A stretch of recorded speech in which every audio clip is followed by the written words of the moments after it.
Cause nobody can do it like Mixmaster can. Come on, I got the D-double-O style. And here we go again because it's been a while. You and me, baby, don't touch that dial. I rock from Manhattan to the Miracle Mile. My name is Ratko and I'm a lady's choice. Bring me along, I'm a bonus. Vi se nalazite u emisiji Lufting. Zdravo svima, vi gledate emisiju Lufting. U ovoj epizodi vas očekuje puno kreativnih ljudi, a to je zato što vas vodimo u Kragujevac, na festival fotografije Fotorama. Vi se nalazite u emisiji Lufting. Ja sam Marko Stovazović, kragujevački fotograf, vi gledate Lufting.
Hello, my name is Elie Gardner. I'm a visual journalist, and you're watching Lufting. Hola, mi nombre es Durand, soy un periodista visual y están mirando Lufting. First, I started doing photography before I did films, and I think it's a different language. For me, going into films was expanding what I liked about photography. It was a new tool. With photography you can do this much, with video you can do more. And there are some stories that are better told with photo and there are others that are told with video. So that was exciting to have something new. For me, my favorite part of videography and film is actually the same as photography, and that's just connecting with people and meeting new people and hearing stories. Through my job, I've interacted with people I would otherwise never meet. And to me, that's very rich. I get a better perspective on how people live all over the world. How did you meet each other and how did you start to create together? Great question. We actually met a newspaper in St. Louis, Missouri, in the United States. She was a photographer there and I was doing video for 3 months. And yes, that's how we were friends back then, just friends. And I was going to South America to teach, and I decided to look up my old friend Oscar from the newspaper, and turns out he was in Peru for a quick visit, so we reconnected, and 5 days later we were together, and started working together 6 months later when we moved to Lima, Peru from the United States, where we were both working, and formed a company called Inti Media, and we produce films and do photography as well.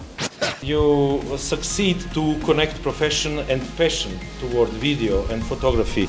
And how is it hard in country where you live? I think that's something we're still learning. I think connecting passion and profession is really difficult, and in most jobs there are days of your job you like more than others, and I would say that's true for us.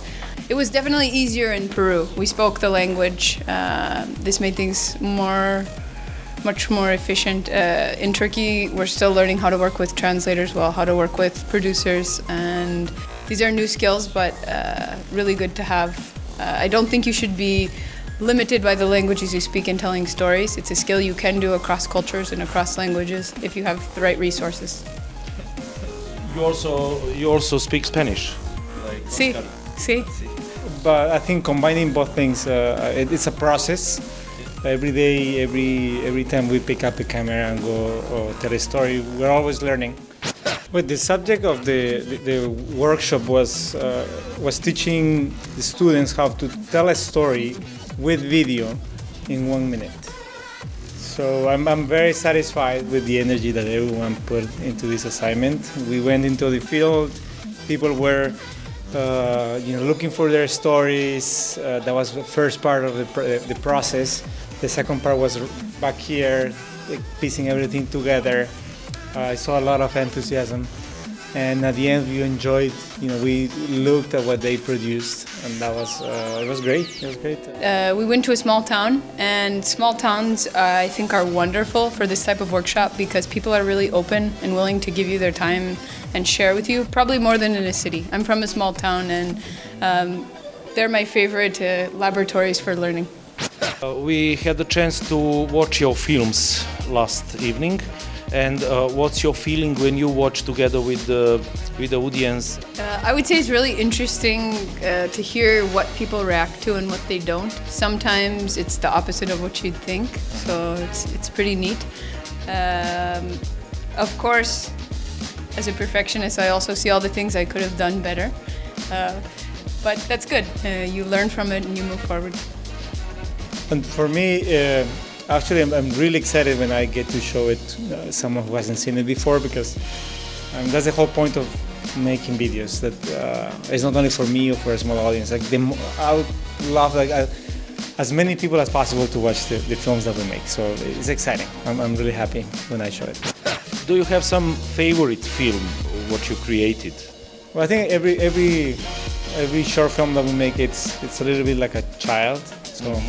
I would be inclined to say I love them all the same, but each one of them is in a different experience.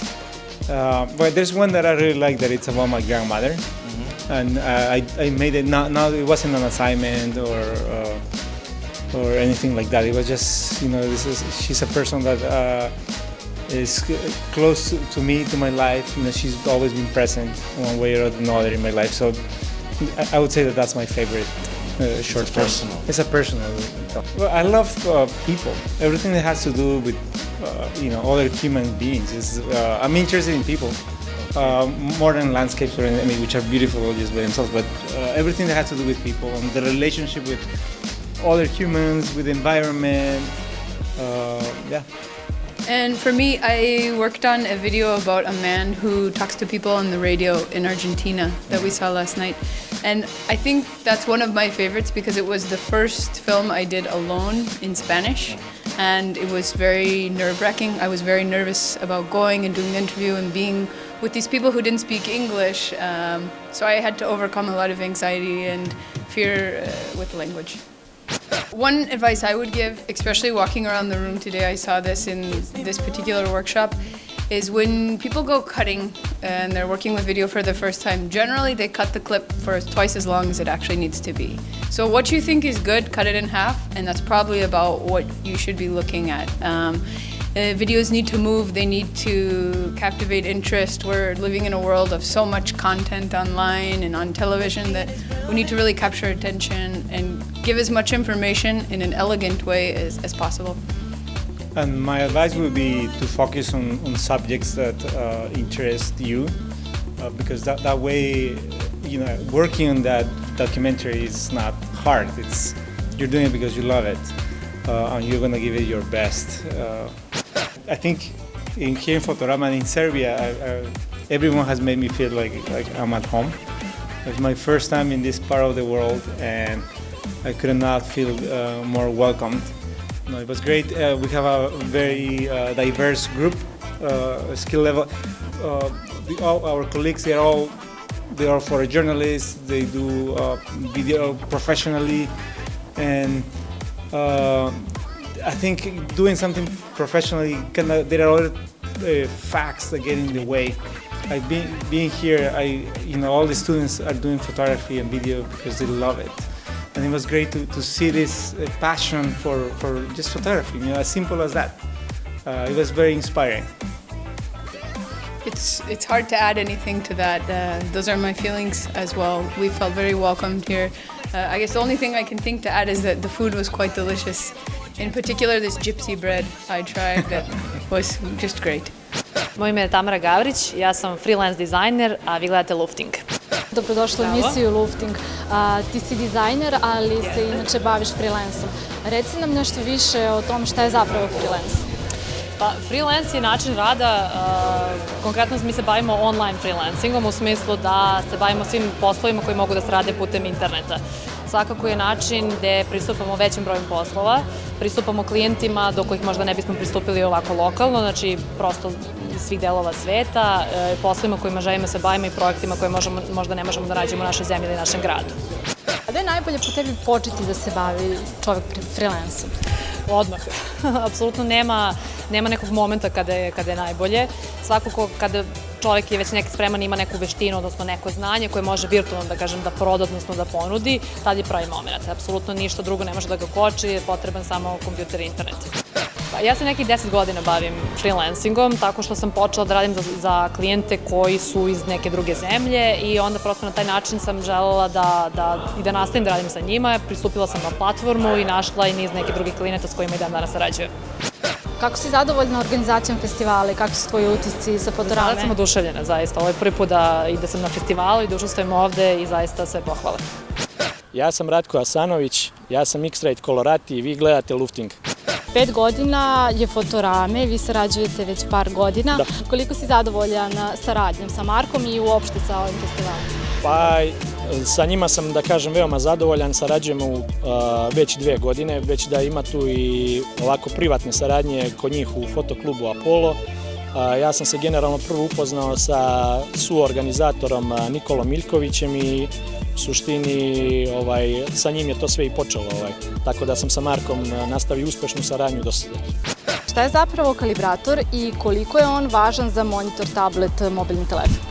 Kalibrator je uređaj visoke preciznosti koji koristimo za, kako ime kaže, kalibraciju i profilisanje monitora i uopšte izlaznih uređaja na kojima ćemo raditi i prikazivati neke fotografije, slike sa kojima radimo. Pa bitno je zbog kompletnog procesa. Prvo, ukus je u suštini subjektivna stvar kao i boja, a to treba da se prevede u neki objektivan svet, tako da boje koje vidimo na ekranu treba da prenesemo uopšte u štampi, što je uopšte i cilj, da kažem, nekog umetnika ko se bavi nekom fotografijom ili uopšte digitalnom umetnošću. Koji bi ti uređaj izdvojio kao neku preporuku naših gledalcima? Vašim gledalcima pa zavisi, da kažem, kakav im je obim posla, ali lično A1 Display Pro, najnoviju generaciju X-Rite kalibratora, mislim da je to jedan izvrstan uređaj, tako da definitivno bi imali korist koristeći taj uređaj. Fotografi, da kažem, još nemaju svest o uopšte procesu kalibrisanja i koliko je to bitno, a da znaju koliko je bitna stvar, jednostavno koristili bi više i uštedelo bi im dosta i vremena, truda i novca pre svega. To što bi videli na ekranu dobili bi definitivno u štampi i tako. Delili ste i neke nagrade, koje su to nagrade bile? Pa konkretno generalni zastupnik, sponzor našeg događaja ovde Fotorami za ovu našu radionicu, poklonio je jedan kolorimetar firme X-Rite, uređaj A1 Display Pro, mislim da je u pitanju i teko papir za fotografiju. My name is Steve McCurry and you are watching Lufting. Šta gledate? Lufting. Vi gledate Lufting. Laki noć.